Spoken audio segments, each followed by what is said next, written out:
지난 8월 큰 충격을 줬던 분당 서현역 흉기 난동 사건의 범인 최원종도 그렇고 최근 성남에서 부모를 살해한 자녀도 그렇고 모두 정신질환이 있었다고 하죠. 가족이라고 이들을 감당하기 쉽겠습니까? 하지만 우리나라는 현행법상 정신질환을 오롯이 가족이 책임지는 독박 부조로 돼 있습니다.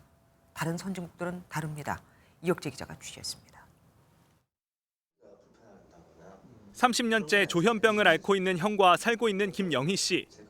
형의 병세가 심해졌던 과거 급성기 때는 가족들은 폭력에 그대로 노출되곤 했습니다. 급성기 때 환청이라든가 그다음 망상 이런 증상이 본인들도 상당히 괴롭거든요. 가족에게 폭언을 하거나 폭력을 휘두르거나 그런 경험이 여러 차례 있습니다.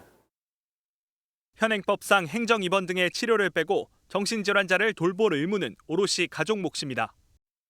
지난 3일 경기도 성남에선 아들이 아버지를 존속 살해했고 앞서 지난달 16일에도 서울 평창동에서 비슷한 사건이 벌어졌습니다.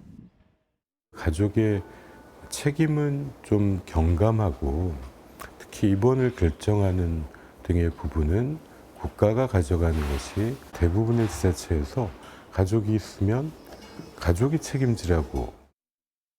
보건복지부가 운영하는 기초정신건강복지센터가 있긴 하지만 대부분 치매나 우울증 환자 위주여서 조현병 등 정신질환은 상대적으로 돌봄이 소홀할 수밖에 없다는 시각도 있습니다.